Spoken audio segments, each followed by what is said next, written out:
Welcome to the Graveyard Shift. This episode will be hosted by Doza and guest host Tony, who is the original Doza. They talk about the PS2 era, Tony's artwork, and how the name Doza was used before the creation of Doza Gaming. Lastly, we interview Suspencer on what it's like being a competitive player.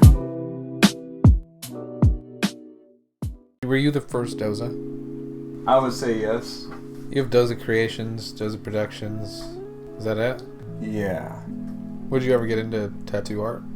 See, that's what my roommate wanted me to do. My roommate wanted me to, he wanted to open a tattoo shop. And I told him, no, I don't want to mess up on, people's arms. I think that was my biggest thing. I just didn't want to put something on somebody where they would regret having it on them, even if they wanted it at the time. I figured when I would have ever got a tattoo, I would get Los Mendoza's, but in the font that you did it in on a specific artwork. A long time ago. I don't remember where it's at. I might have you actually do it again or do something similar. But I think I've had one or two people actually get my tattoos on them. There was this one guy, I used to draw people's names a lot, and I would draw them in just some weird font, and then they would either pay me $1 or they would, give me something else. And then I would draw their name for them, and a year or two later, he posted a picture online where he had it tattooed on his back. And I texted him right away. I go, why did you get that tattooed on you? I would have made it so much better. Just, why? But, I don't know. His body, his choices, whatever. Oh, so I heard what you said. Streaming movies. And once you click on something can download to your computer. with a link? Is that what you mean? A button, a link, anything. Once you click on something on a web page, anything can download in the background to your computer. And then you're done. Well, I mean, you won't know you're done, but they'll be either, using your computer without your knowledge or just doing things, looking in your files, whatever.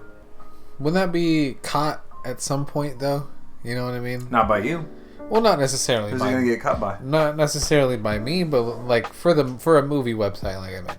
Like if a movie website has been up and practically reputable for years, they haven't been reported, they haven't been taken down. What's really not to trust, right? No. LimeWire was up forever and downloading shit left and right, and they knew people were illegally downloading stuff, and they just put malicious files into it. So they just embed some code into it. So right when you downloaded a virus, but you don't know it because you're listening to the song still. And you just think you downloaded the song. Oh. Yeah, it's really tricky. I remember LimeWire was my gateway drug into the movies. I think it was you that showed me it, actually. Yeah. That's just when you wanted to get music, you'd burn a CD, and then you'd get blank CDs. And from what I hear, no one buys those anymore, blank CDs. I do. I got a shit ton. And I still got music that I burn and I listen to my car. Yeah, it was LimeWire. There was FrostWire, and Napster is what started it all. Napster? Yeah. You never heard of Napster? On the new LimeWire. So basically it all started out where friends, they were sharing music, and they wanted an easier way to share music. And it just kept getting bigger and bigger. It started spreading around colleges and word of mouth. Metallica sued them. Oh wow. Yeah, because they were pissed that they weren't getting paid for all those people taking their music. Then you had Dr. Dre getting mad too. Someone showed him one of his songs and said, hey, let me show you how easy it is for me to get your song. And then they went on Napster and then downloaded it and then showed it to him. And yeah, he wasn't that happy. Yeah. Because you're not getting paid. When something shuts down, there's always going to be another There's always going to be another person willing to open up shop and have a bunch of people download from them. You ever heard of the Silk Road? Silk Road? The Silk Road? It was a site where they sold anything. Anything you wanted, they sold it. Just go to the website, you can buy guns, drugs, anything. Any hitmen, hire hitmen. The way they actually caught him was they were in a library. The guy was in a library on a laptop. How they staged it was a wife and a husband arguing back and forth. You know, they were shouting at each other, you know, so much just to get his attention. They would just keep yelling at each other. And then he turns around and he's trying to see what's going on. And then they all swoop in, take his laptop away from him because they want his computer unlocked to be able to access without having to try to break his password or anything. Yeah, they just arrest him on the spot. After that, shut down. They got all that shut down. Then another one popped up. Wow. Yeah, it won't stop. Everyone wants to just, you know, take the most popular person's, you know, product and try to make it better, or just take its place in general. Or just make it cheaper and just sell to the broker. Oh, you can make pennies on the dollar and you could become a millionaire. How many people just want to visit the website and buy? Yeah, did you hear about the biggest leak in like U.S. history? Yeah, that what was he, 24? 23? Something like that. I don't know how old he was. It happened on a Minecraft Discord server. Yeah. I don't know. I didn't hear the whole story about how he got the clearance to even have those documents. Yeah, in the first place, you shouldn't have had clearance in the first place to even access that data. That should have been limited to a certain amount of people. And that's what you always want to do. That's number one in IT. You always want to limit who has access to what. You want to always review what they have access to on, you know, on a day-to-day basis, monthly, whatever. You always want to take a look at that, because if they don't absolutely need access to that, you want to revoke it. Because if you don't revoke it, somebody's going to gain access to their account and they're going to do something they shouldn't. But you don't expect someone who has access to actually just give it away, just give away the documents and whatever else they had access to, just to the general public. Like he was in an argument and then he was just like, oh yeah, and then posted 10 photos of the Russia-Ukraine, or not photos of documents.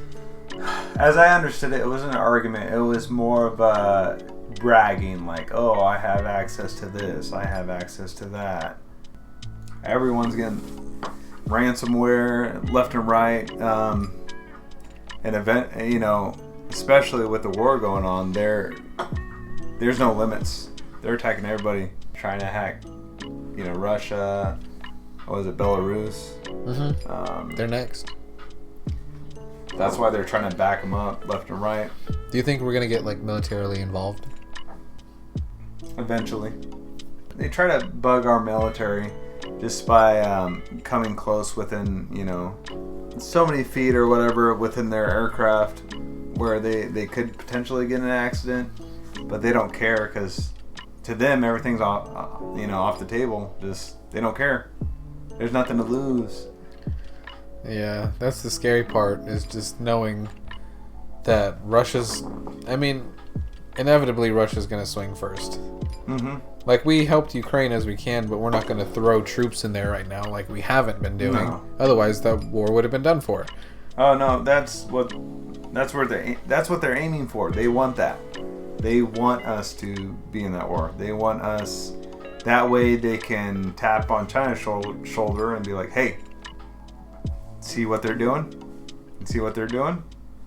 And then they can get involved. But that's why it goes back and forth with, nuclear weapons. Because they know if they shoot one off, then everyone's gone. Yeah. That's why they're hesitant. They keep saying, oh yeah, we're going to do it. I mean, even with China and Taiwan. It's another Russia-Ukraine situation. China wants to take Taiwan, and Taiwan's just not wanting it. I mean, it hasn't gotten to the military part yet. Like, they're not doing what Russia's doing exactly, but they're threatening it. And then I guess that's where we would step in, is if China did something. Well, from what I hear, we don't have any agreement with them. We don't have anything, any law or anything holding us to that. Well, no document, but I mean, like... I mean, they're a little person, you know? Yeah. They can't handle China. Yeah. China's overpopulated. I mean, well, India's catching up. Well, I think caught up or even... Actually, no, yeah. I think them. India just... Did they surpass them? I think they just did, yeah. And the number one populated country? What's the first game you ever played? Oh, Ninja Turtles. It was. Yeah, I don't even remember that. It was you could play one character at a time, and it was just a 2D side-scrolling. There's another one I remember being very early on traumatized from was this PS. It was a PS1 game, but I played it on the PS2. It was like a dinosaur game, Dino Crisis. That was a pretty good game. I remember. Well, I played it at such an early age that my first experience, or one of my first experiences to video games, was like a scary game, and I remember seeing like this half a body laying down in a hallway, all bloody, and you had to find the dinosaur that did it, and you had to be careful with the dinosaur, and it was just. Because you played Blitz. You remember playing Blitz, right? NFL Blitz. Yeah. Yeah. When they came out with the second edition on PlayStation Network, you couldn't tackle anybody after the play no more. You probably don't know this, but when I was little, you were the gamer of the household. You were the one that played games the most. You played Call of Duty, you were pretty decent at it. There was some game you played that looked like GTA, I remember. You were in like some office building and there was 50 Cent playing in the background. It seems like a fever dream now, but I woke up from a nap and I remember that. 50 had a game. That's probably what I was playing. Yeah. That's probably it then. You better go buy it because then you'll be like, oh shit. yeah, really. I used to be really good at Call of Duty. You were like the fast one. The only thing I remember is 52 kills, Modern Warfare 2. Yeah. Nothing else compares. I'll never get that again. Yeah, I used to brag about that a lot, but yeah, that was that grass. I don't even know what level that was. Just a bunch of grass. That's all I remember. You could hide in it, and then people were just like coming left and right, and then I was crouching down and popping back up and just knifing them, going back in the bush. And then chasing them, knifing them, getting my gun out, pop, pop, and then coming back up in the bush. No energy drinks, nothing. Just my heart just pumping. No Adderall. Yeah. Now we're going to bring on a guest to talk about today's topic, which is what it's like to be a competitive player. Hey Spencer, so thanks for joining us here at the Graveyard Shift. Do you want to give us a little bit of background in your competitive? Okay. First off, thank you guys for having me. Definitely glad to be here. So I am on the competitive team. I'm the captain of the competitive team in Undead Gaming. We play in a couple of leagues under the umbrella of UDG, and I started being captain a couple weeks ago. It's actually a couple weeks ago. It's actually been a couple months now. It's actually kind of flew by. It's been pretty fulfilling to be more into it. I played earlier in the year, and I was just a competitive player. Somebody else was kind of running the show. I didn't really have as much say. I mean, I just kind of, played my role as a team. Yeah, I just had a progression like that all year. Okay, well, congrats on becoming the captain. Where do you play exactly? Like, which leagues do you play in? We were in the AEL League and the AEL Underground League. We just have a team in the Underground League for the moment. All right. So how did you get into competitive play yourself? I mean, I guess it's like kind of a two-part story because the first time I got into competitive play was in the younger years on the PS3 whenever I was playing Modern Warfare 2, Black Ops 1, and I was into those years. I played mostly competitive sniping. We had a public team clan, and we mostly did sniping, and we had like signed up on game battles for like clan sniper battles, and that was the first thing I ever did competitively. Now I played like sports and stuff in school, so I'm already a very competitive individual. You know, lots of brothers and sisters, so I loved it then. But my biggest love for competing is just winning. Doesn't matter what it is. I absolutely love winning. I mean, don't get me wrong. I can sit there and I've had days where I lose all day, but anyway, not to get too sidetracked. Then fast forward, I went through. I think when Black Ops 2 came out, it was the last game I had. I didn't play Call of Duty for, I can't remember if it was 8 or 9 years. It was a really long time. I didn't play almost any video games at all. And then I was reintroduced about 3/4 of the way through Call of Duty Cold War. And I started off, friend was just like, hey, we play this, you should get on. I started playing pubs and was having fun doing that. And they was like, no, we play this ranked. And I tried out ranked, and then I started playing without them and started getting better than them quickly.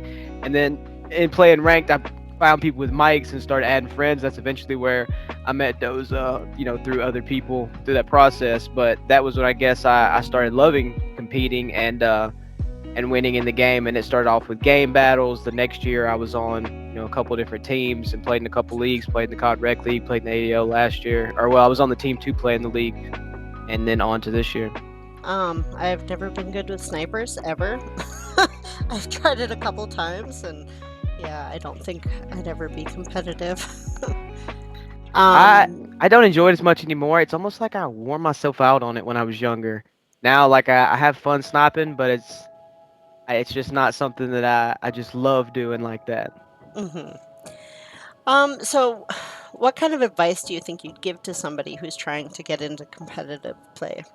I've been back into video games for a little while now, so now it's something that I ask whenever I meet people. That's something that I kind of want to know. That's something that my family, I talk to them about. And there's people that play just for fun, and I'm like, you can play Madden for money. You can play Mhm. NBA 2K. Every game has some type of competitive scene where you can compete for money, and lots without.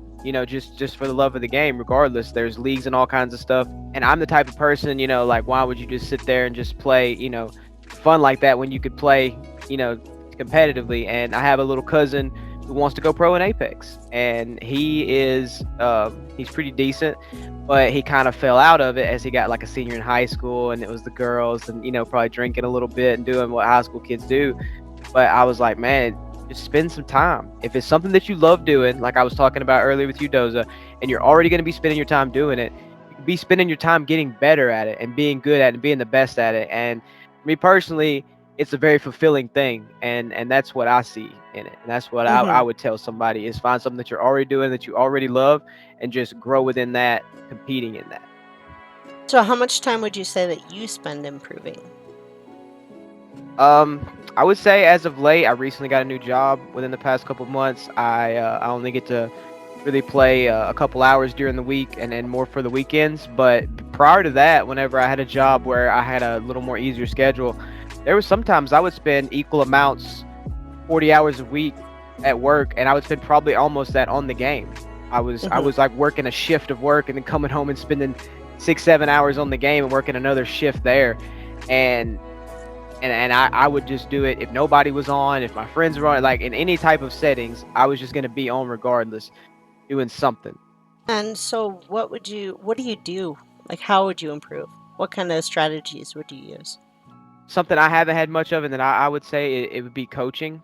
Would definitely be the fastest and easiest way to prove anything. Just having somebody that knows more than you, no matter what level you are or where you're at.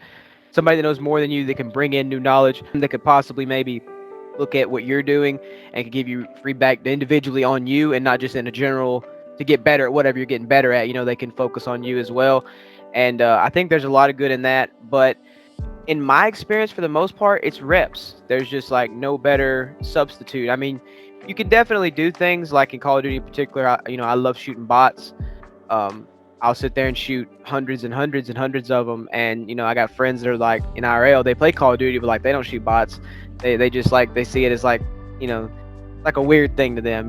They're like it's easy killing these bots. It's nothing. Mhm. But putting in the reps like that, that you're not going to be able to get into those type of scenarios in an actual game because actual people aren't gonna let you do it. You can try stuff, you can screw off, you can try the new gun, you can have fun and get into like particular things in there. But just lots of reps and coaching, and not just even official coaching, just anybody that's better than you that could give you advice or could help you, personally or improve as a whole on whatever you're competing at. All right, that's some great advice. Do you ever look back at your gameplay and kind of critique that? For sure, for sure.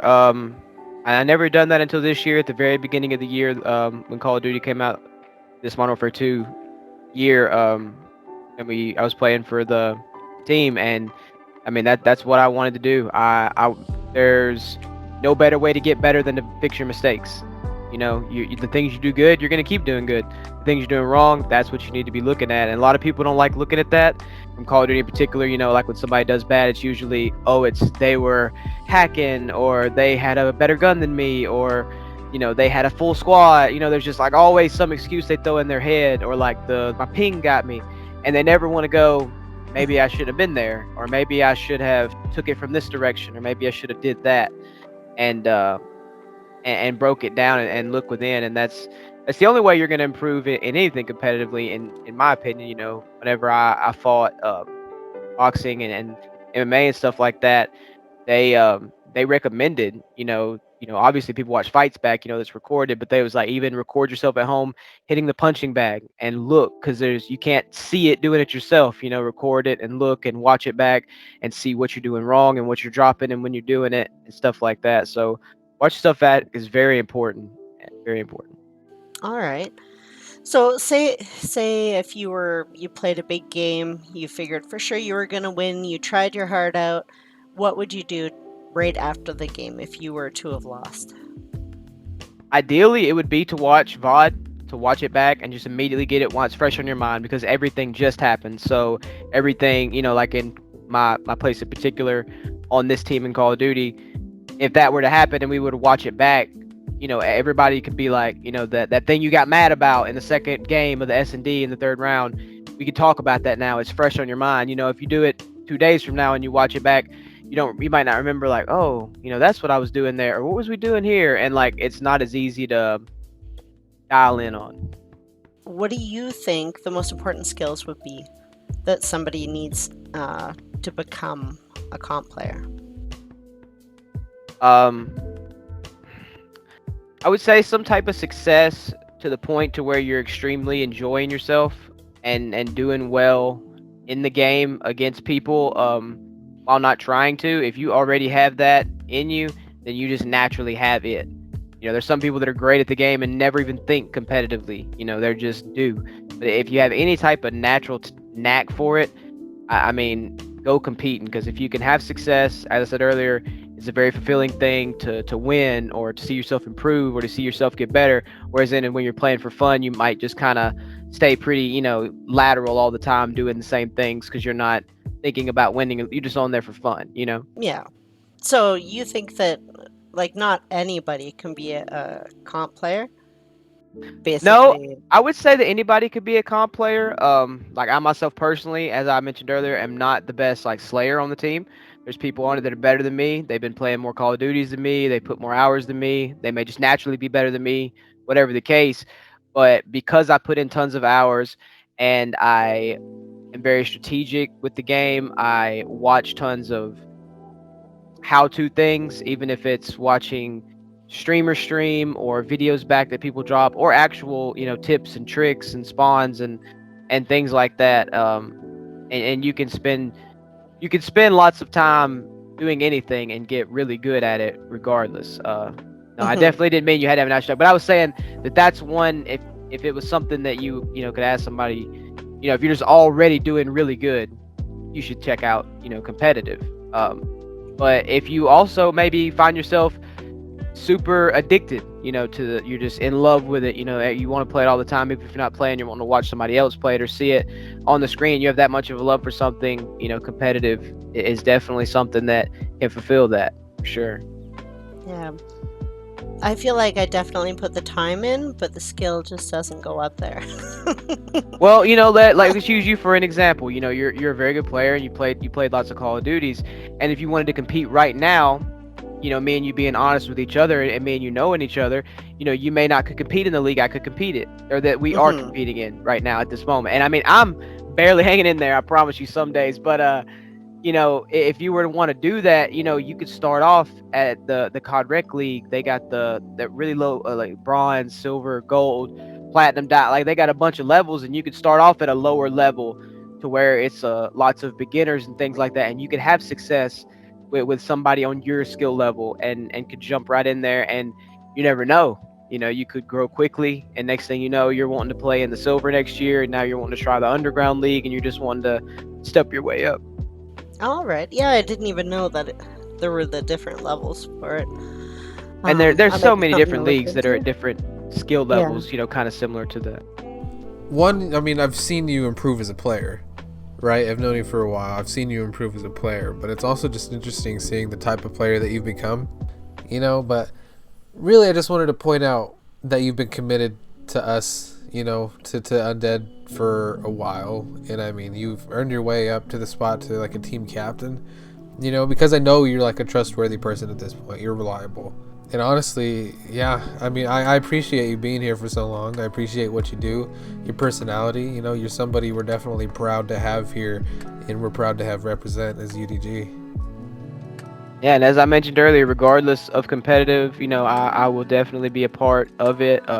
I've grown to love, being a part of the organization, and having you guys in my life, and just being able to hop in the general chat, and talk to some of the boys, or hop on, some games and play, and the H, like we had at the beginning of the year and stuff like that. It's definitely enjoyable for me, and it's been great to be around.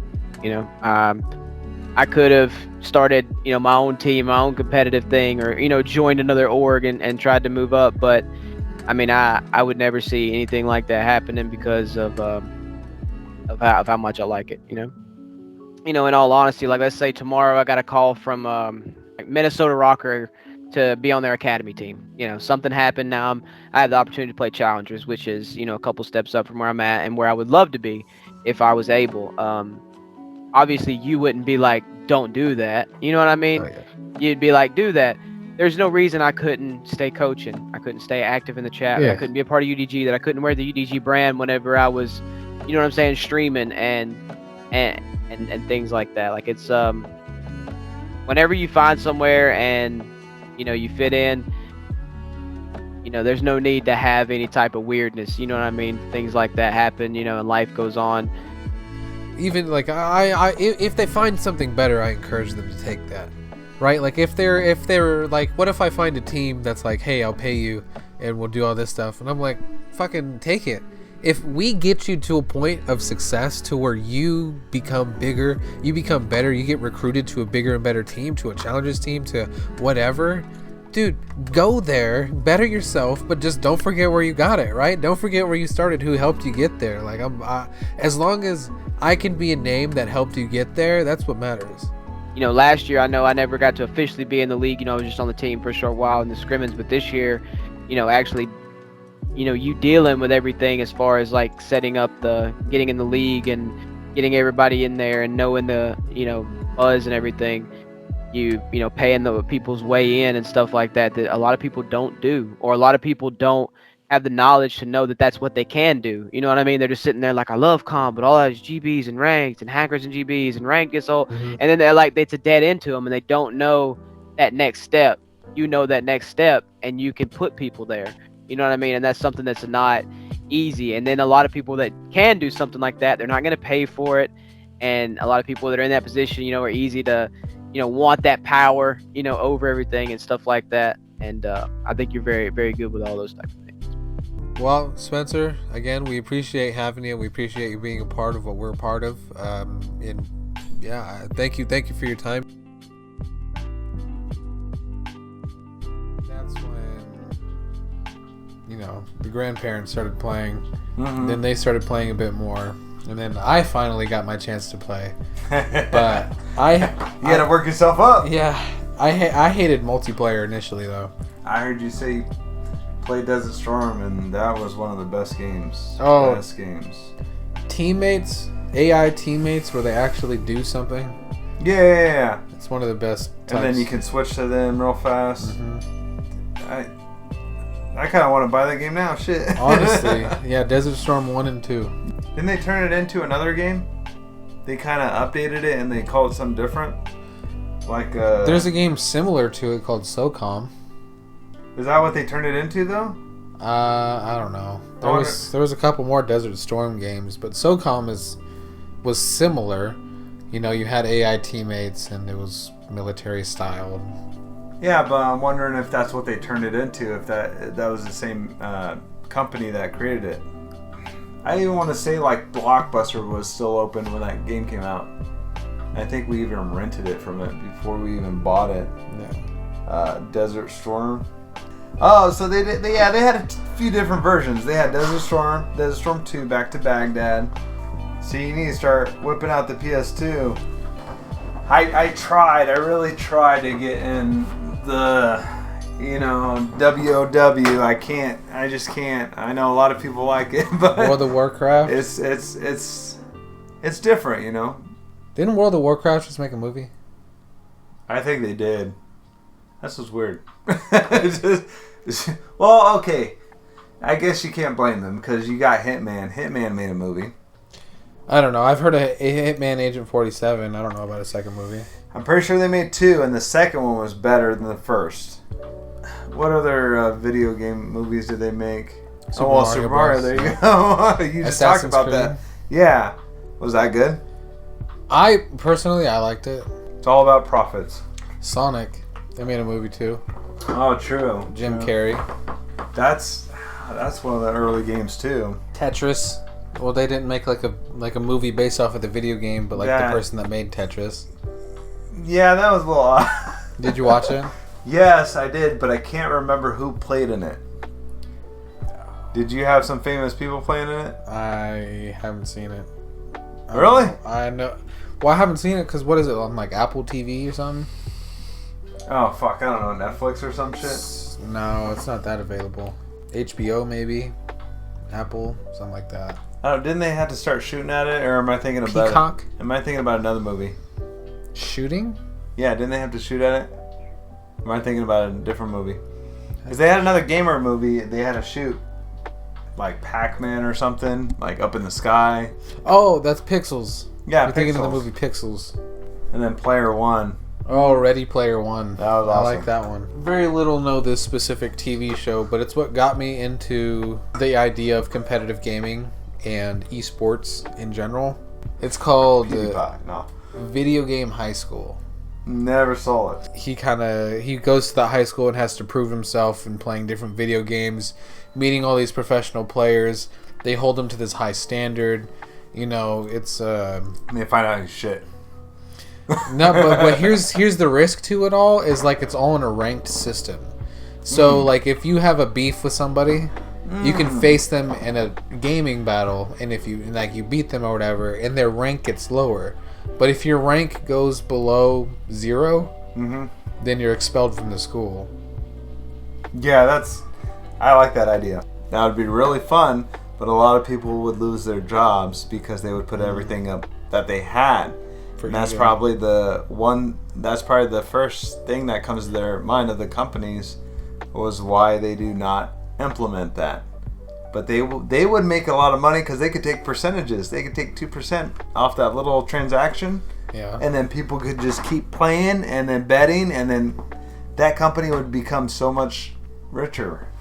That would be fun for me. I would actually do that. I would subscribe to that. That'd be cool. And I don't know if you recall, but I almost beat you in COD. By one, was it one kill? One kill? I was something like that. Yeah. I was up by 5, 6, 7, I don't even know. And then all of a sudden you came back. I was like, shit. Yeah. Yeah, at the last moment, you fucking shot me again. And you won. And then everybody who's watching, they're like, oh, we had a bunch of fucking people viewing that shit. And then you're like, oh, I didn't record that. I was like, bullshit. Just because I was killing it, you lost the recording. Nah, but that was an awesome game. You really should have recorded that one. That was like the best match ever. Gosh. That feeling that you're talking about is why people do it competitively. And I remember playing my first competitive match in Cold War. Actually, no, in Modern Warfare. And I remember we won the first map, and it was, my hands were shaking, my blood was rushing, like I was, even my voice was shaking. Like I felt like I was about to fucking cry when I was like, guys, like we got to get our shit together. We're, you know, like we did good. We just need to keep doing this. But I was shaking like a lot, like the adrenaline was just there. You're passionate about it. Yeah, I mean, if esports was the way that it was back when you were playing games like you were, I know I would encourage you to get in it, because like I said, I remember it used to be really good, and that was kind of my thing. I started with zombies because I didn't like multiplayer, so I started playing a lot of zombies, and I was like, this is just going to help with my aim and shooting and all this stuff. I finally got to multiplayer. I wasn't good for the longest time until specifically Black Ops 2. Comparing myself to what you used to do, and I used to try to play a lot faster, and that's kind of...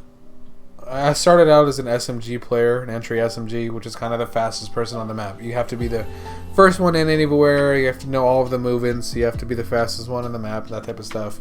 And so you're one of the people I hate. Yeah, well, I don't like those fuckers. They know the fucking map, and then you just get the game, you know, a month, 2 months later, and they know the map, and they know where the fuck you're gonna come out, and they shoot you in the head. I'm like, what the fuck? I just got, you know, I just respond. Yeah. When Modern Warfare 2019 hit, I became more of an anchor. I was the one to stay back. I controlled spawns. I got long distance kills. And that was kind of just my main from there. Most likely, you can take an amateur, and most likely they can hack within a month after learning about it, or, you know, within a week or two. They're trying to do a lot about cheating, but they can't catch all of it. It's like misinformation. They can't always capture everything. It doesn't matter the smartest AI, the smartest chat GPT that you come out with. You'll never be able to catch it all. That's one thing they don't understand. They're trying to limit its responses, or make it think a certain way, in a rational way, you know, whatever they think is right. But it's artificial intelligence. If you make artificial intelligence, it has a mind of its own. yeah. You shouldn't decide what it thinks. If you're deciding what it thinks, it's not artificial intelligence.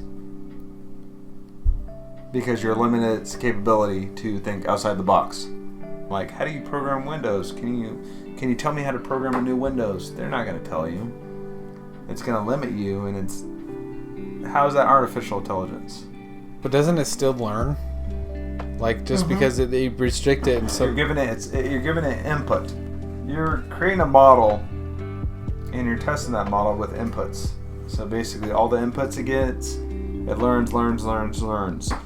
Well, I guess to your question of, even though there's restrictions, what makes artificial intelligence is was my question though. Was just free that will. Like does free will makes intelligence? Is that what you're saying? Yeah. If you have the capability of free will, you have the capability to take advice, information in from anybody. Sure, but breaking down artificial intelligence, artificial is the fact that we made it, and then intelligence is the ability to learn, right? By itself, just like a child. How can an AI learn by itself, though? It kind of needs our input and to be like, no, that's wrong. Yeah, that's right. No, this is how you do it. This is what we want from you. Yeah, but it's not getting that input from general users. Where does it get it from? The people who implemented the AI. But the interaction with the other people is how it's learning, no? Like ChatGPT, the reason it's becoming so advanced is because it's the most used, right? Well, yeah, it's getting the most inputs, just like images. Like you could type in I want to see Rick Sanchez hugging Mona Lisa, and it won't get 100% right. It will try to fucking mix the two in one image. And you're not gonna see eyes, or you're not gonna, it's gonna mess up somewhere, but yeah, it's not gonna be perfect. Yeah, it's not gonna be perfect. Yeah, like the picture of the girls. There was a picture of like 3 blonde girls that went viral because it was an AI artwork, but because those girls never existed. That's what made it viral. Is because they got it perfect. Like it was a picture of 3 girls, but they didn't exist. Oh, there's plenty of those now. They say these people don't exist, and they got videos of them talking. Well, like a thing that actually does specifically that, like a what is it called, like a non-existentperson.com or something like that. Like you can actually do that. Oh, I don't know the website, but yeah, you can. But usually, like an AI, having it make an entire body and environment, a lot of the times it's not going to get that correct. The picture that went viral is the fact that it got it all correct. What do you mean by correct? Anatomically, you couldn't tell. Like it didn't have an extra finger. It wasn't weirdly shaded. They weren't bent in a way. Like it was picture perfect. Like somebody took an actual picture of females. Oh well, because you have trillions of images flowing online about girls. The model uses all of that as input. It takes it all. It consumes it, and then it spits out what it thinks what you want to see. There's models that you can train. What's a dog? You can train it 20, 30 images on a dog, and 9 times out of 10 it's gonna pick the dog image compared to a cat, because you're training it. There's an AI that was able to get past the CAPTCHA because it went to the customer support, and it was trying to get help, and even like there was the customer support even asked, like jokingly, like, oh, you're not a robot trying to get past, right? And it was like, no, I'm blind and I need help with this. And so they helped them get past the CAPTCHA.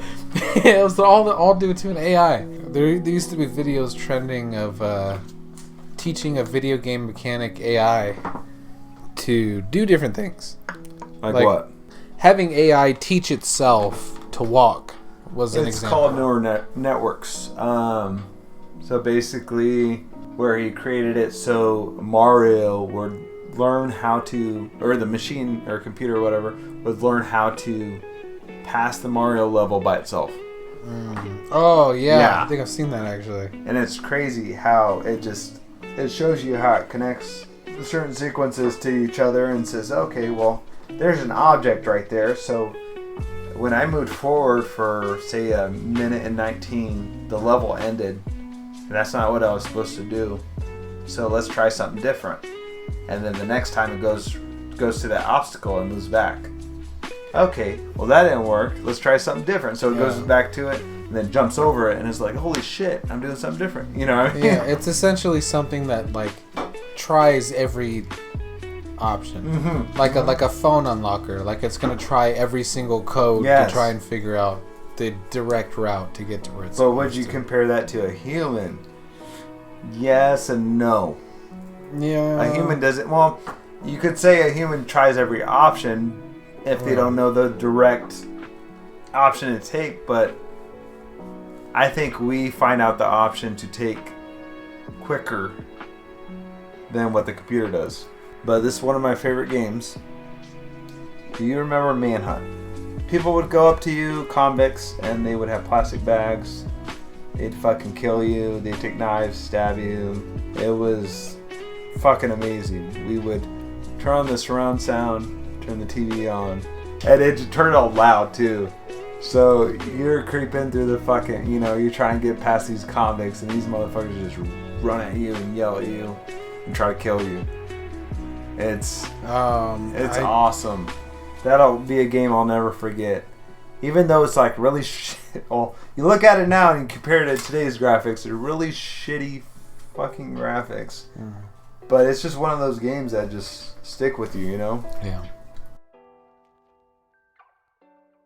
Hey, thanks for joining us on the Graveyard Shift, part of the Undead Gaming world. This has been Doza and Killer Chick coming at you, and hopefully giving you some insight into our views and something to think about. We appreciate you being here. If you want only podcast content, then hop on over to the Graveyard Shift YouTube channel, or stick around on Doza's YouTube channel, and make sure to like and share. Until next time, signing off.